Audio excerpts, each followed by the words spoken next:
Okay, cool. I think we're live. Um, just testing my audio. I think everything's good here. Let me turn down this one so it doesn't interrupt. Okay, so we're back. I got some feedback last time as well. I really appreciate that because I've never done this live streaming before, so I need to figure out how to do it. And mostly I'm getting feedback that I should just wing it, which I hoped you would say, because that means less preparations for me. Not that I don't do any preparation, because I kind of think about what I want to do and stuff, but I don't have to plan it out. I really like the concept of just winging it. And then I got some feedback on, well, maybe we can talk about what we did last time. So last time we created our hooks for exposing state and actions to components. And we also created our first effect, which is the Firebase effect. And so what we're going to do today is to implement an authentication flow.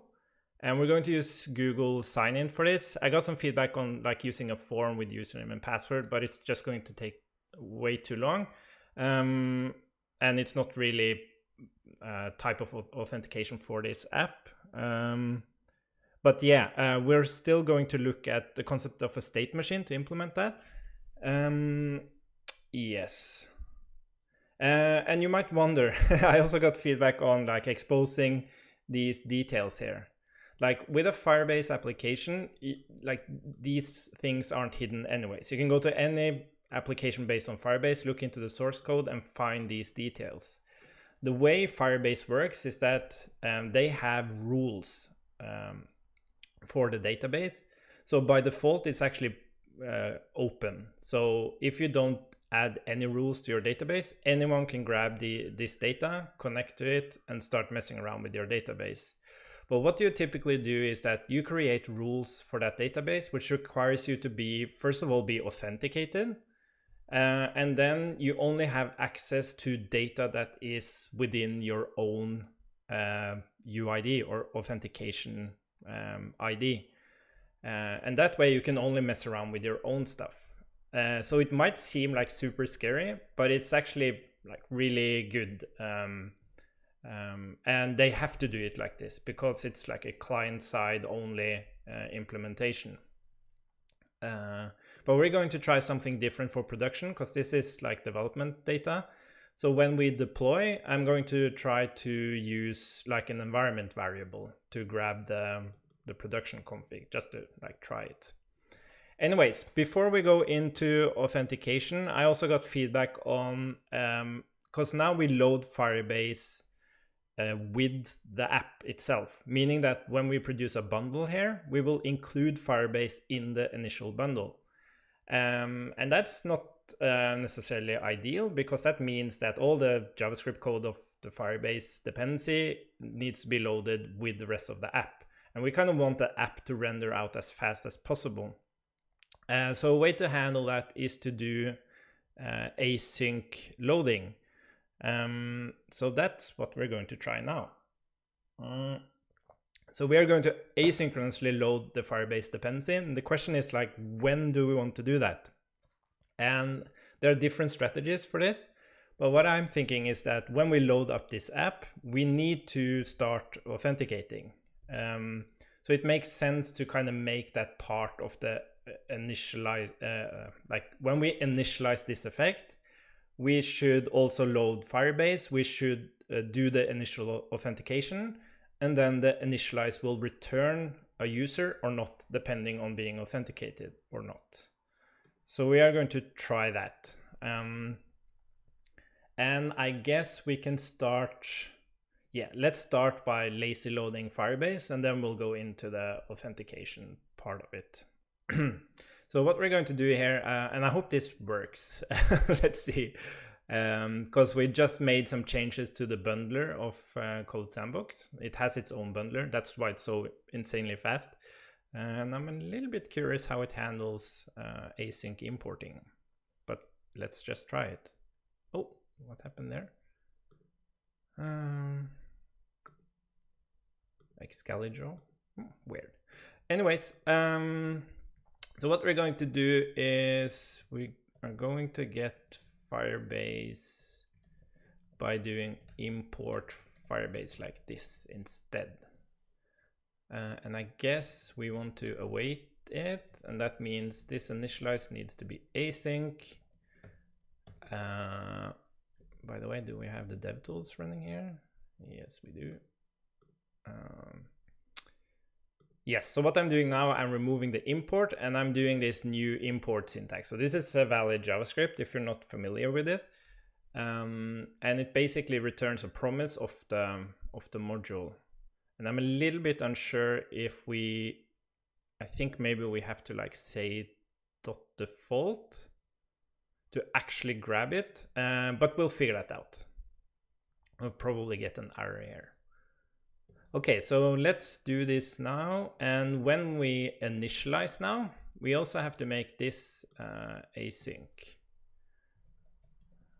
like that. And we have to await this because we want to grab, like, get a user here eventually. Let's see, let's save that. Let's save this and let's see what happens now in the, well, let's see if it loads first. Well, it did load. And it did run. Did seem to work, like it showed the exact same thing. Let's return null here just to check to see if it actually, yeah, that just worked. That's amazing. Who knew? Awesome. So now we are lazy loading Firebase, meaning that our initial app bundle is smaller. Since this loads asynchronously, it means that React will do its first render. Yeah, and then we get this stuff back. So that's awesome. But we didn't want to return the app here. We actually want to return a Firebase user. And I believe, if I remember this correctly, is it like Firebase? No. Firebase user? No. User? Yeah, it's like that. And this is also interesting because now it looks like we're importing Firebase again, but we're actually not doing that. We're importing a type, and that should actually clean this up. But there's actually a new, I think it's import type. You can write that now in TypeScript, and then you kind of explicitly say that you're importing types. But I'm not sure if that that works here, but we can try it. And then, oh yeah, and of course we return a promise of a user here because we're asynchronously grabbing the user. Yes, so oh, I have tons of tabs here, sorry. Firebase,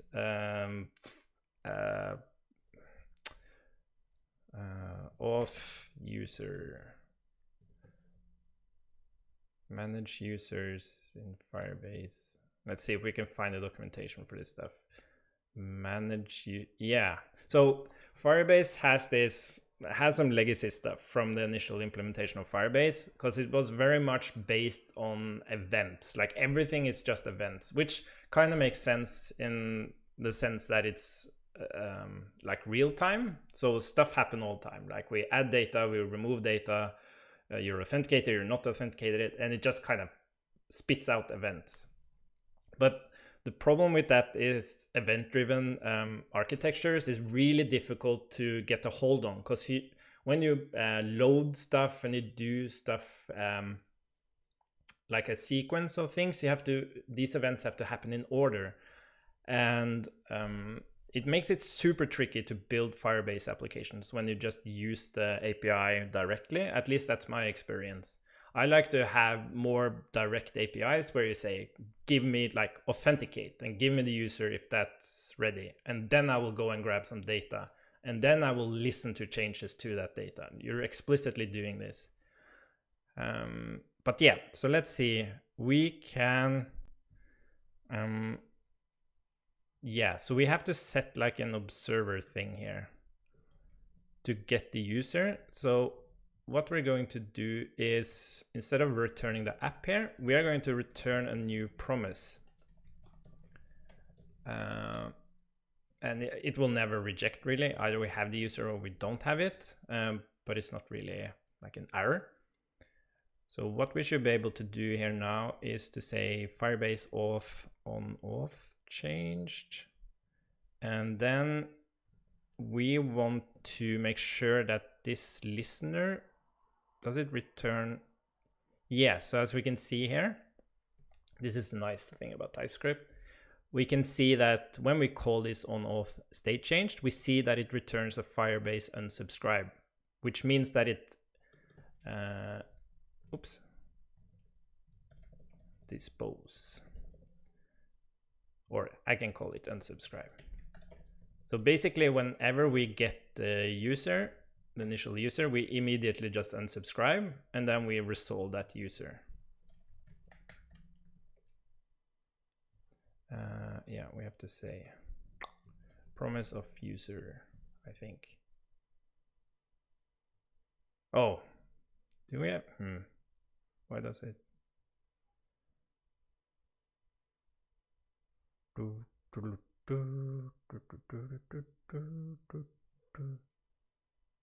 Oh, sorry, of course.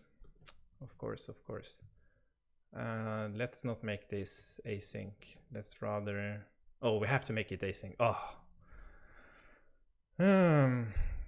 Because now we're actually returning a promise from the async function. And what we want to do is rather say, yeah, let's do it like this. First, this is, yeah.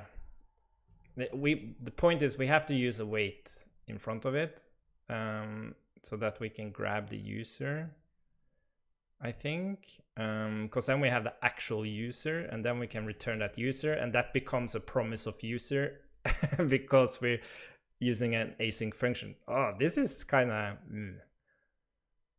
But the reason this one breaks is that it might not be a user. It might be null as well. And that's the same for this one. So either we return a user or the user is null.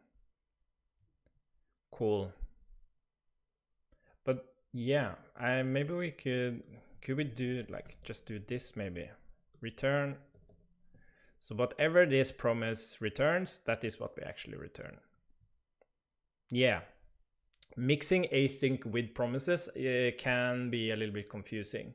I wish there was some other API for doing this thing, which would kind of like feel better related to async functions. But anyways, this is what we want to do. We have initialize, which should either returns asynchronously returns a user or null. Then we import our Firebase dependency, and then we initialize it, and then we create our own promise, which is just there to go and grab the current user. And we use the onAuth state changed for that.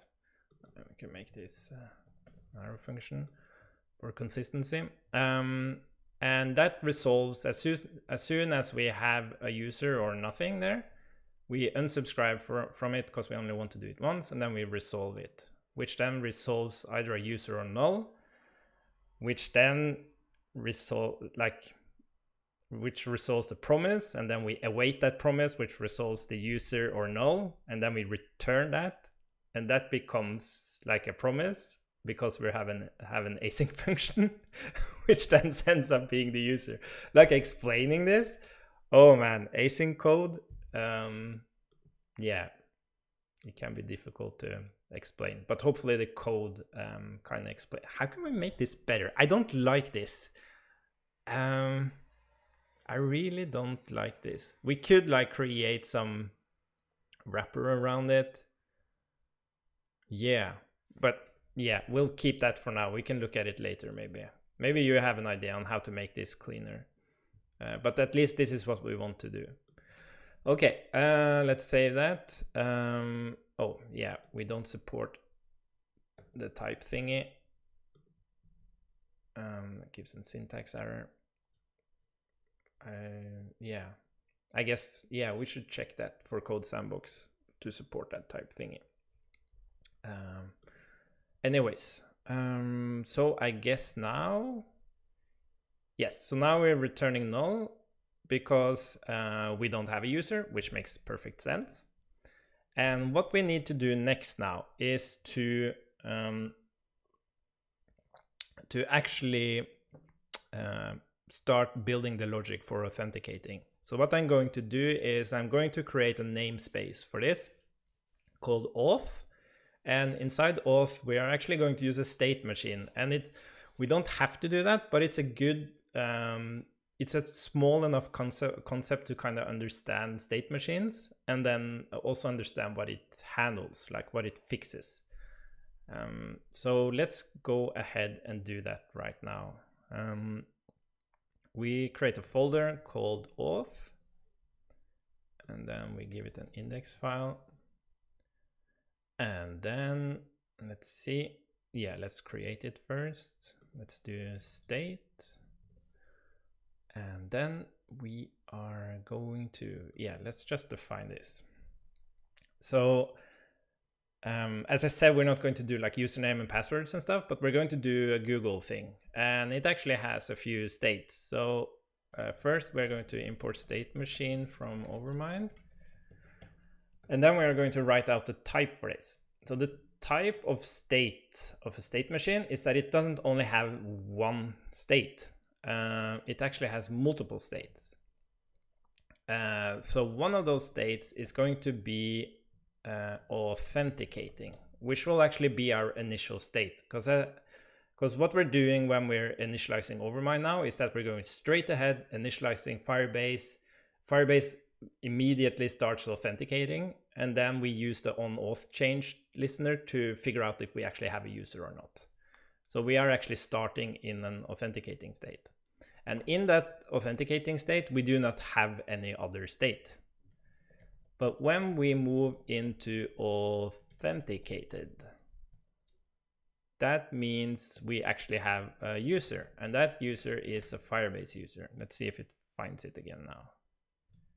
I didn't get it from, okay, let's just import it. Oops. Import user from Firebase. Okay, so we have a Firebase user there. And then we also have a state called unauthenticated, where the user is actually null. And then I guess related to like authenticating, like being unauthenticated, we can also have an error. So meaning that when you are unauthenticated, you click the sign in button and then something bad happens. Then we move back into unauthenticated, but we move into it with an error. So that error might be a string or it might be nothing. I think this will be correct. So let's try this. We create a state, but we do it with the state machine. And this state machine takes the following state. And the first thing we define are these different transition states. So let's start with authenticating. So when we are authenticating, we can move into either an authenticated state or we can move into an unauthenticated state. When we are authenticated, we can move into an unauthenticated state. And when we are unauthenticated, we can move into an authenticating state. Let's see, does this look right? When we're authenticating, we can either go to authenticated or unauthenticated. When we are authenticated, we might, like, something might happen that causes us to suddenly be unauthenticated. And then when we are unauthenticated, we might move into authenticating again. Cool. Like there might be a reason to use an unauthenticating state. So for example, when you log out, that might take a little bit of time. So we could have like an unauthenticating thing as well. But we don't care about that.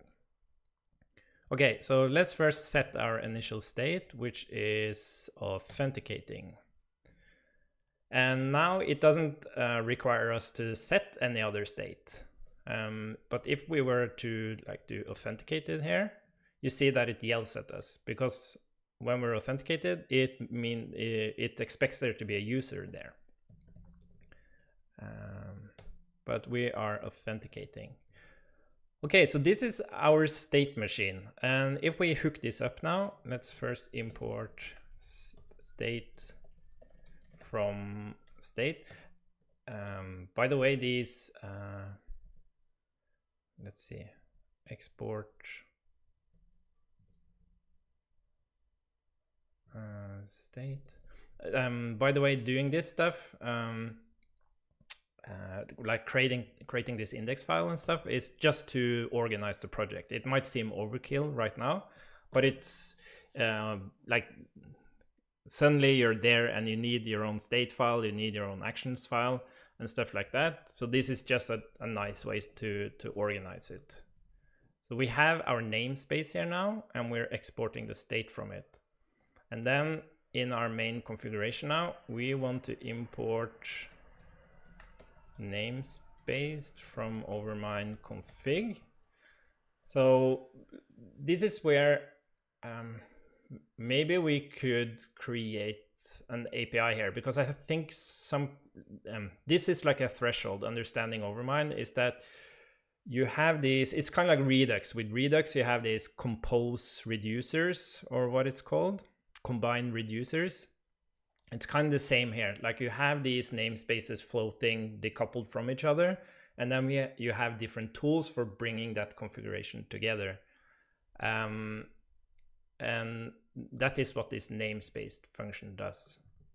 So what we need to do is to also import merge, because we want a root level configuration which holds oninitialize and effects, and we're going to remove state here, I think, so we only work with namespaces, but we're going to have a top level oninitialize and top level effects.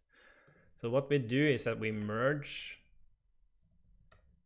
that with a namespace configuration of, let's see, import star as auth from overmind. Oops. Oh, sorry, auth. With our auth. So now we have our top level configuration, and then we have a namespace called auth. Like it reads very well, but you have to know about these two different tools to kind of create your configuration. Cool. Let's look at the DevTools. So as we can see here now, we have still our foobar state here at the top level, and then we have our auth namespace. And this is a state machine, and it tells you about the different transition states and what the current state is, and it's authenticating. So what we can do now is move into our, let's see. Yeah, so our app is here. Let's move app inside components and start breaking this stuff. Components. There we go. Oh yeah, and then we have the styles. We don't need the styles. We're going to try to use stitches here. So let's remove that. And the hooks is now down here. And if we say that, we should be good. Yes. So let's try now to do a check here. So if state auth state, yeah, maybe we can look at this first. So we have our transition states here, which we will call from within an action to transition into the different states. Then we can reset the state machine, and then the state machine has a state.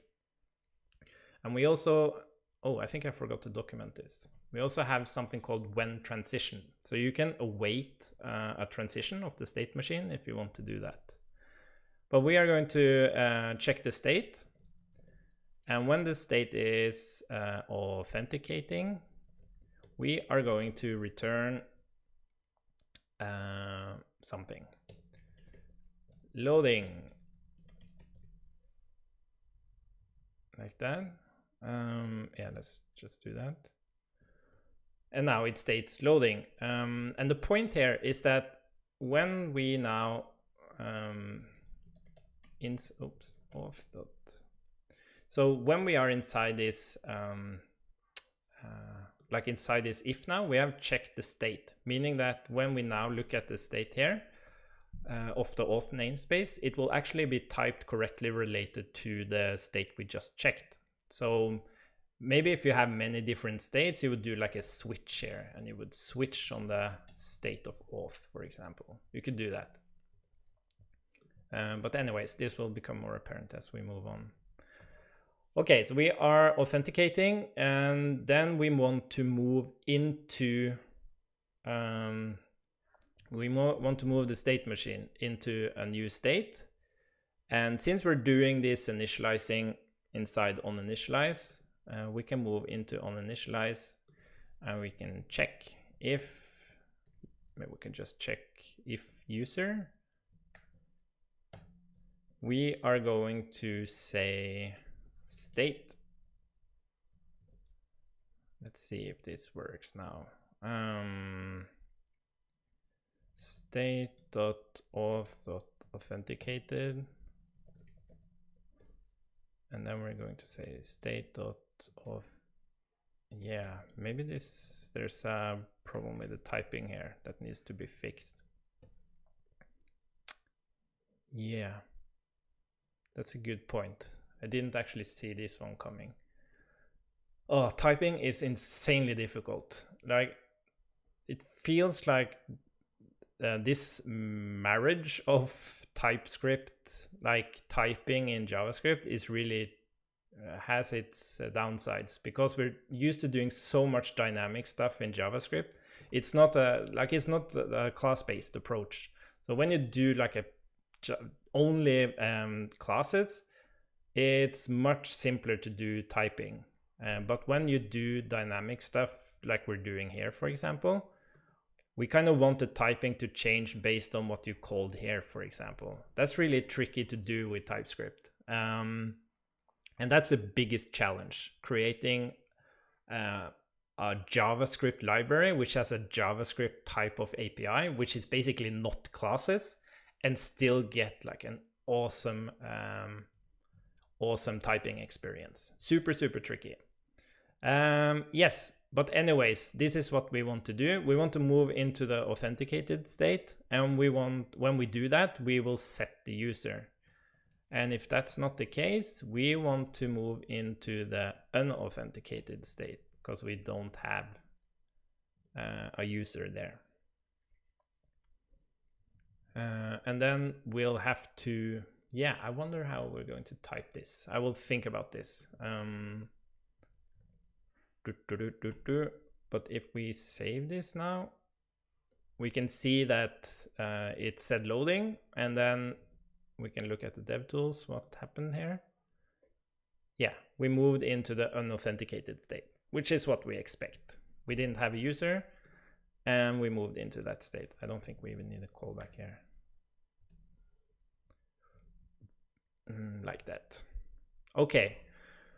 We're actually starting to run out of time already. But anyways, I hope this gave some insight into like state machines. And we're going to play around with this some more so that we actually are able to log in to our application. And in the meantime, I'm going to fix this typing issue that we see here. Yeah. Yup. And then next time we will be, we need to finish this authentication flow. And what should we do after that? Yeah, maybe we should try to grab some initial data, maybe. That would be nice. Yeah. So next time we'll finish the authentication flow. Maybe we'll do some stitches stuff to style some of this these things, talk about UI components and stuff, yeah, that will be nice. I think that's actually enough for tomorrow. We'll finish the authentication flow, and part of that is to have like a button to log in and stuff, and we want to position that button so we can start talking about like stitches and UI components and stuff like that. That's going to be nice. I hope this made some sense. It might have seemed a bit overkill, but I want to try some concepts that are not like just plain state management, because what happened now is that we didn't have any is authenticating state, for example, which would be very typical, because that is where things typically start to go wrong. Like you have an is authenticating state, and then you're authenticated. You actually have a user, but you have forgotten, or some part of your code doesn't change that is authenticating state back to false, for example. So by having these state transitions, you have a more explicit way of moving into different states and also expressing these different states. And as we will see tomorrow, is that we're also guarding our logic, meaning that the logic will only run if you are in the correct state of the state machine. Yes. Finally, I might ask, why don't I use state charts? Now, what's important to me is to find tools that makes the most sense. And I haven't played a lot with state charts, but for me, state charts is like is an even higher abstraction than state machines. And I have this feeling that these state machines are able to solve most issues, and they're more flexible. So that is why I'm using these now. And then maybe we can change the state chart later to see how that looks like. But yeah, it just feels a bit overkill to do a state chart for this kind of stuff.